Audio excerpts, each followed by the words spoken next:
ಎಲ್ಲರಿಗೂ ಗಣೇಶ ಚತುರ್ಥಿ ಹಬ್ಬದ ಶುಭಾಶಯಗಳು. ಗಣೇಶನ ಕಿವಿ ದೊಡ್ಡದು, ಗಣೇಶನ ಹೊಟ್ಟೆ ದೊಡ್ಡದು, ಆದರೆ ಗಣೇಶನ ವಾಹನ ಮಾತ್ರ ಚಿಕ್ಕ ಇಲಿ. ಯಾಕೆ? ಕಿವಿ ನಾವು ಹೆಚ್ಚು ಕೇಳಬೇಕು, ಜ್ಞಾನವನ್ನು ಹೆಚ್ಚು ಸಂಪಾದಿಸಬೇಕು ಅನ್ನೋದನ್ನ ತೋರಿಸಿದ್ರೆ, ದೊಡ್ಡ ಹೊಟ್ಟೆ ನಾವು ಹೆಚ್ಚು ಜನರಸ್ ಅಂದ್ರೆ ಉದಾರ ಭಾವನೆಯನ್ನ ನಾವು ಹೊಂದಿರಬೇಕು ಅಂತ ತೋರಿಸುತ್ತೆ.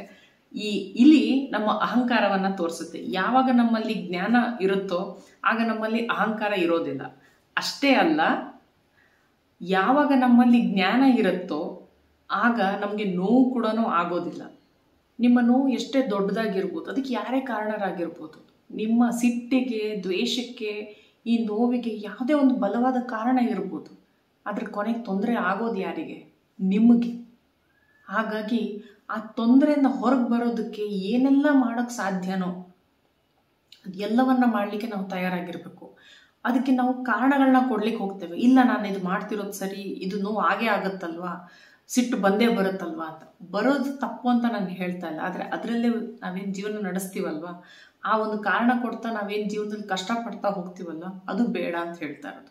ಇದಕ್ಕೆ ಸಂಬಂಧಪಟ್ಟಂತಹ ಪುಸ್ತಕಗಳಿರುತ್ತವೆ, ಪಾಡ್ಕಾಸ್ಟ್ಗಳಿರುತ್ತವೆ, ಪ್ರವಚನಗಳಿರುತ್ತವೆ, ಧ್ಯಾನಗಳಿರುತ್ತವೆ, ಸಬ್ಲಿಮಿನಲ್ಸ್ ಅಂತ ಒಂದು ಮ್ಯೂಸಿಕ್ ಬರುತ್ತೆ. ಸೊ ಇದನ್ನೆಲ್ಲ ಮಾಡ್ತಾ ಬಂದಾಗ ನಮಗೆ ಒಳಗಡೆಯಿಂದ ಒಂದು ಆತ್ಮಸ್ಥೈರ್ಯ ಬರುತ್ತೆ. ಆವಾಗ ಹೊರಗಡೆ ಏನೇನು ನಡೆದ್ರೂ ಕೂಡ ನಮಗೆ ಅದಷ್ಟು ತೊಂದರೆ ಕೊಡೋದಿಲ್ಲ. ಯಾವಾಗ ಅದು ನಮಗೆ ತೊಂದರೆ ಕೊಡೋದು ನಿಲ್ಲಿಸುತ್ತೋ ಆಟೋಮೆಟಿಕಲಿ ನಾವು ಪರಿಹಾರ ಹುಡುಕೋದ್ರ ಕಡೆ ಗಮನ ಹರಿಸ್ತೇವೆ. ಹಾಗೆ ಎಲ್ಲಿಂದ ಏನಾದರೂ ಒಂದು ಸಹಾಯ ನಮಗೆ ಬಂದೇ ಬರುತ್ತೆ. ಅದು ಎಲ್ಲಿವರೆಗೆ ನಾವು ಆ ಬಾವಿಯೊಳಗೆ ಕೂತ್ಕೊಂಡು ಅಯ್ಯೋ ನಾ ಬಾವಿಯೊಳಗೆ ಬಿದ್ದೆ ಹೊಂಡದಲ್ಲಿ ಬಿದ್ದೆ ಅಂತ ಅನ್ಕೊಳ್ತಾ ಇರ್ತೀವೋ, ಯಾರು ನಮಗೆ ಮೇಲೆತ್ತಲಿಕ್ಕೂ ಬರೋದಿಲ್ಲ, ನಾವು ಮೇಲೆ ಹತ್ತಲಿಕ್ಕೂ ಆಗೋದಿಲ್ಲ. ಈ ಬಾರಿ ಗಣೇಶ ಚತುರ್ಥಿಗೆ ಜ್ಞಾನದೊಂದಿಗೆ ನಮಗೆ ಶಾಂತಿಯನ್ನು ನೀಡಲಿ ಅಂತ ಹೇಳಿ ದೇವ್ರ ಹತ್ರ ಕೇಳ್ಕೊಳ್ತಾ ಈ ವಿಡಿಯೋನ ನಾನು ಮುಗಿಸ್ತಾ ಇದ್ದೇನೆ. ಮತ್ತೊಮ್ಮೆ ಮತ್ತೊಂದು ವಿಷಯದೊಂದಿಗೆ ಮತ್ತೆ ಸಿಗೋಣ. ಅಲ್ಲಿವರೆಗೆ ನಮಸ್ಕಾರ.